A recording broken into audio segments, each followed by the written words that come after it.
If your idea of fun is getting launched into space by a talking raccoon, I've got you covered. But if you'd rather float past hydroponic lettuce, well, I've got you for that too. Epcot has a little bit of something for everyone.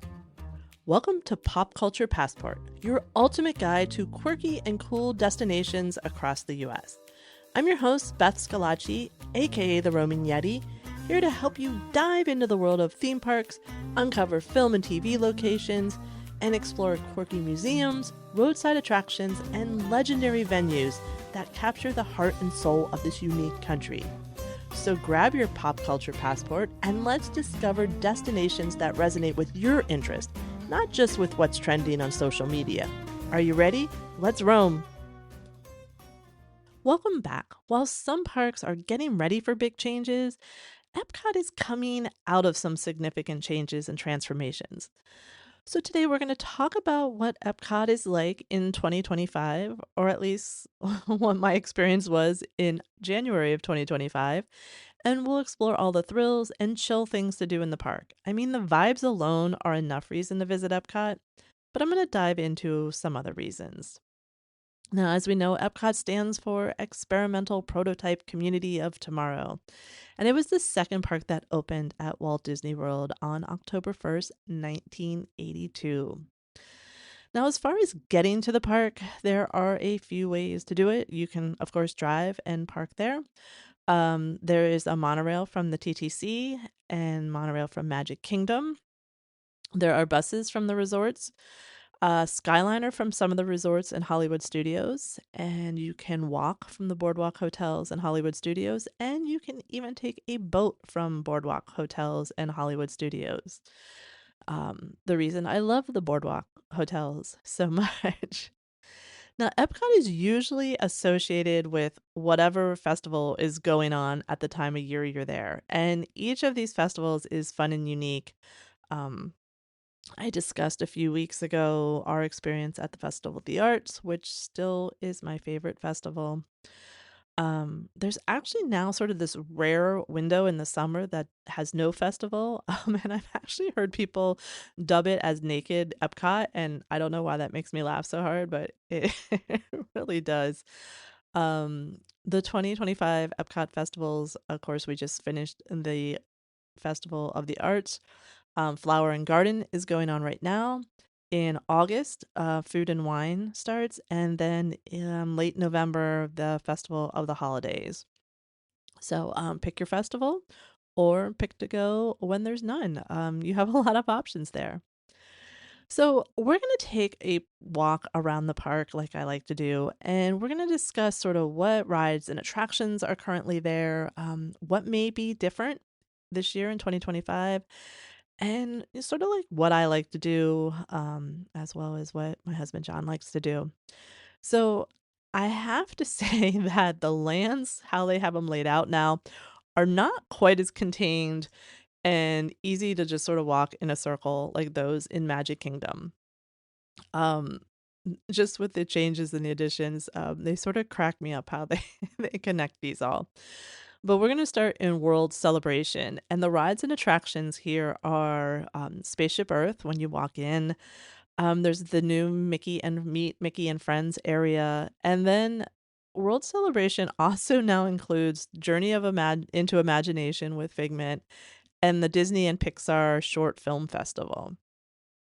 So new to my trip in January was seeing the Communicore Hall and Plaza area, and the new area for Meet Mickey and Friends. Now, when Communicore Hall first opened, I saw a lot of pictures and a lot of people were skeptical about what it was for because it was just appeared to be a large cafeteria looking room with some tables and chairs. But it definitely did not look like that during the Festival of the Arts. It was vibrant and a beautifully curated display. They were celebrating Disney on Broadway with costume and prop displays. It was so beautiful. I look forward to see what they're going to do with other festivals. I think I heard with Flower and Garden, they really haven't done anything with it. So I just look forward to seeing what they do with that space in the future because Festival of the Arts, it was gorgeous. Now, things that I feel like you should do in World Celebration, I feel like you have to ride on Spaceship Earth. This is one of Epcot's most iconic attractions, and it opened with the park on October 1st, 1982. And it's the inside of the park's signature geodesic sphere, and it's a slow-moving dark ride. It takes guests on a journey through the history of human communication from cave paintings to the invention of the internet. Yes. Is it dated? Yes, it is dated, but it is just part of Disney's history. We don't know how much longer we may have it in this current form. It was supposed to go undergo updates, but COVID sort of put that project on hold, and there's been no new news about it. So I'm not sure what that situation is, but there is a new lounge coming to Spaceship Earth, and the name was just announced this past week as Geo 82, and it's going to be an over 21 only lounge.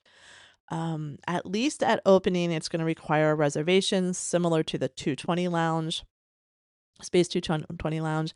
Um, I really hope at some point they move to the wait list process like they do at Nomad. But we'll see. We'll check it out and see what's going on. And I will get in trouble if I don't mention Journey into Imagination with our favorite purple dragon, Figment. Um, Figment has seen a few different versions of his ride in its history, and I would love to see that ride getting an update. Um, Even Josh Gad has gone on record as being Team Figment and asking for a ride that is worthy of our favorite Epcot mascot. So, I mean, you can't go wrong. You need to check that out. If you fall in love with him on the ride, you can get a picture with him at his meet and greet as you exit the ride.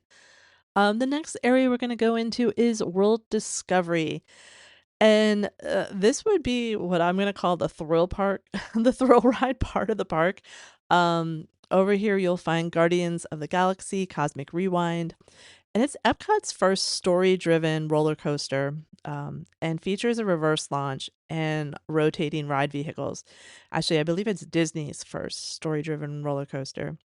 Um, it's definitely Disney, one of Disney's most unique thrill rides. It opened on March 27th, 2022, replacing Ellen's Energy Adventure in the old Universe of Energy Pavilion.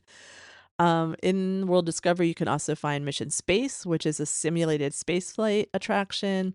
That opened in August 15, 2003, 2003, in the former locations of Horizons. So, I mean, it's older, but it's not like super old in that area. It was designed in collaboration with NASA, and it uses a centrifuge-based motion simulator to create realistic G forces similar to what astronauts would experience during launch. There is an orange mission and there is a green mission. So the orange mission is more intense and it uses spinning centrifuges to simulate high G forces. It's notorious for causing motion sickness, and they even have bags in the ride vehicles in case things don't go so well for you. And there's a green mission, as I said, it's milder, it's a gentler version, does not spin, but offers the smooth orbital flight around Earth instead of a Mars mission. So what is different over there in 2025? Well, you didn't hear me mention Test Track. Well, that's because right now it's closed for refurbishment. It's currently being reimagined, this time inspired by World of Motion, which was originally in this area. It blends classic storytelling with modern technology, is what Disney's telling us. And like I said, Test Track originally replaced World of Motion, and that focused on the history of transportation. So I'm really looking forward to what is going on with this reimagining. Um, I enjoyed the original version of Test Track, which took you through like safety and performance evaluations. Basically, you were the the crash test dummies for the ride. I don't know. It was fun. It had a good story. And then they updated it in 2012 And to me, it lost a lot of its uniqueness and just became more about design and performance. And I usually skip this version because I just didn't want to stand in line to go 60 miles an hour. I think one of the funniest things that people say is like, you drive faster to get to Epcot than like Test Track goes. So, I'm really excited for the new one. Things you should do in this area or that I recommend.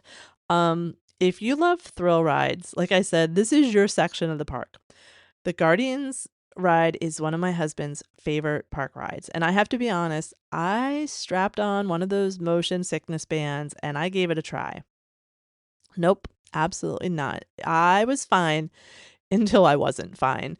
If you know, you know. But it was too much for me and I won't be trying it again. I wanted to love it because the experience is cool, the screens are cool. Um it just it just really threw me. I was not feeling good for about a half hour afterwards. I have done Mission Space Green and I won't get back on that either. The nice thing in this area for us who are a little more chill experiences, there's some fun shopping, there's some coffee and snack options in this area. So definitely things to do while your more adventurous friends and family are taking advantage of the thrill rides. Now we'll head to World Nature, which is on the other side across from the thrill rides. And here this is more of the chill theme park experience. This is my area. The Journey of Water, inspired by Moana, is there, and it's beautiful. It's this walkthrough attraction, and it opened in 2023. And it's this trail where you can interact with water features while learning about the water cycle and conservation. Is it made for kids? Sure. But listen, you'll enjoy the beauty of it, and if it's a hot day, you might appreciate some of those water features. You do not have to get wet walking through, so don't let that deter you if you if you don't want to be wet. Um, but it's very pretty. It's a lot of fun to just sort of walk through and see some of the effects and technology that they use. The Seas with Nemo and Friends is here. That's a dark ride. And Turtle Talk with Crush Show. And then there's the Sea Base where you can walk around and see these aquariums. I like to just go in what would technically be the exit of Nemo, but it you can go in the doors, go through the gift shop, and then go into the aquariums without riding the ride if you want. The land pavilion is over here in World Nature. There's a film called Awesome Planet that showcases the beauty and power of Earth's ecosystem. Here's where you'll find Soarin'. Soarin' Around the World is a hang gliding attraction where you are lifted up in front of massive IMAX screen to travel around the world. Living with the Land is a slow boat ride that takes you through a greenhouse where Disney is growing crops using a sustainable method. Um, and the really cool part is these crops are being used throughout the restaurants in the parks. I mean, honestly, Living with the Land is like Disney comfort food. It's like calm, fascinating, and always a little different depending on the time of the year. So, is there anything new going on this year there? Not really much. You can finally walk through that area though without construction walls being everywhere, which is really nice. Things that I think you should do if you have no motion sickness issues, definitely do soaring. I've done it in the past with usually very little issue, but if I do feel a little motion sickness, it's because of the screen. So the good thing is you can just close your eyes. You do get sort of high off the ground, but it's not like a fear of heights thing, at least in my experience. Living with the Land is an opening day attraction, so I totally recommend it. And it really has become one of my favorite things to do.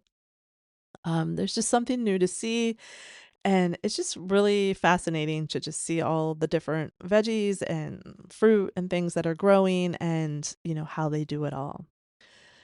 So last but not least, let's head to World Showcase. And really, There are rides there, but again, I feel like you go to World Showcase for the vibes and the food and the storytelling.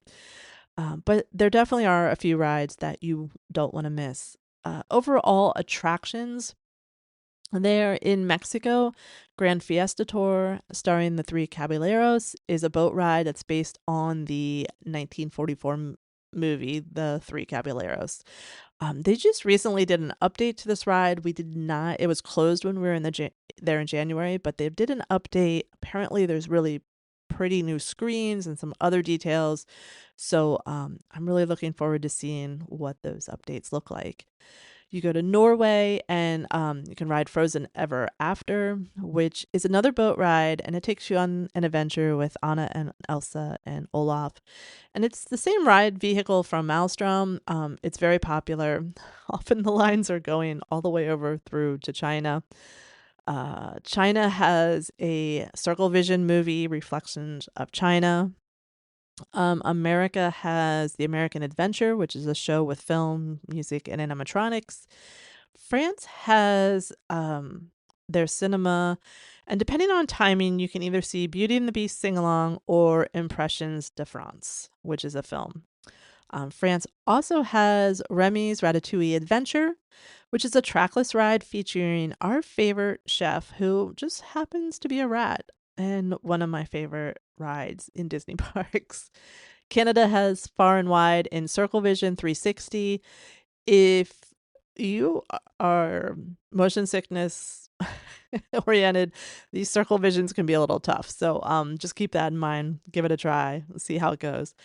Um, there's also a DuckTales World Showcase Adventure, which is an interactive game you can play throughout all of World Showcase.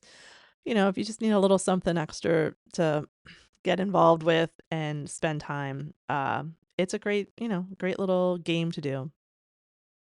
So, what is different in 2025? Um, really, the Grand Fiesta Tour got a little update. The one thing I noticed, which I was excited about, is there is now a single rider line at Remy's Adventure.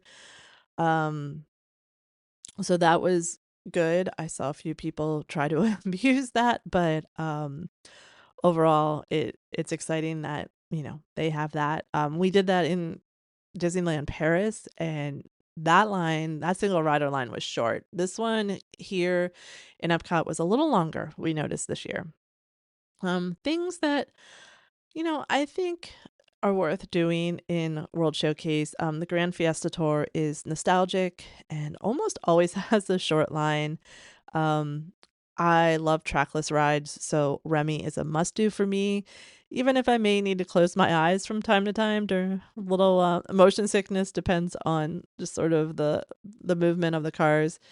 Um, Frozen is super cute, but like I said, that line is usually really long and it'll weave all the way back through Norway into China. So if you're a big fan, it's a must. I don't know. It's whatever you've decided is your wait time threshold, that's for sure. The best thrill ride in the whole park, I'm gonna give to the Guardians. So for my husband, this is a can't miss. Like this is definitely a must do. They did get rid of the virtual queue. It's not being used anymore, so you just stand in line, or if you do all the lightning lane stuff, you can pay and get in. But it's going to be really interesting to me to see what these wait times sort of look like with the standby line. So it's a cool coaster. Like I said, I really wanted to love it, and I just didn't feel good. But my must do's, Remy, Spaceship Earth, Living with the Land, Grand Fiesta Tour, and because Julia would be upset with me if I didn't mention Figment's Journey into Imagination. Food and drink suggestions. There is so much food in Epcot, and it can be overwhelming, especially during festivals. There's even more options, but I just wanted to share some of my go-to spots. So when I want something, tasty without without the festivals. The quick service in Mexico, I do enjoy the empanadas and the nachos. The Regal Eagle in America has, you know, pretty good barbecue, and it's Muppet themed, so I'm gonna love that. All the Italian restaurants, well, there's two, but there's they're all good for different reasons. Via Napoli has great pizza. I will even say if the pizza window is open in Italy, that's a really good option. I love that, square, sort of thicker Sicilian style pizza. The Land Pavilion has a really good quick service. They have some fresher and healthier and uh, options there. I like to get a sandwich or a salad or something there. Space 220 is fun if you're into sort of the space theming and stuff. The food's pretty good. Um, if I want a steak though, I'm going to Le Cellier. It's my favorite sit down in Epcot. It's a little pricey, but that filet is is so good. So those are my favorites when there's not a festival and I'm trying to take advantage of that.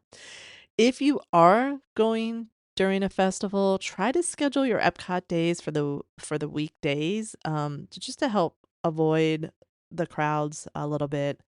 Um, if you are drinking around the world, please know your limits. We have seen some guests go a little too hard, and honestly, it can ruin the vibe for everyone around them. So, if you want to try to drink 11 drinks, go for it, but just just be careful, please. If you have a park hopper pass, I this is something we did when Julia was younger. Like, I like to end our evenings at Epcot in the World Showcase. It's a little calmer, the lights are a little dimmer. It's just a really good way to unwind from a busy day. Again, if you're park hopping, is that a reason to buy a park hopper? I don't think so, but that's one way to take advantage of it if you have it. And with that, I'm going to add another stamp to our pop culture passport. I hope that this episode inspires you to get out and explore all that is quirky and cool, even in your own backyard. Follow, download, and subscribe so you don't miss future episodes. Please tell a friend and leave a review if you like what we're doing. It really helps the show grow. You can follow me on Instagram or Facebook. Just search for The Roaming Yeti. Keep roaming and finding your fun.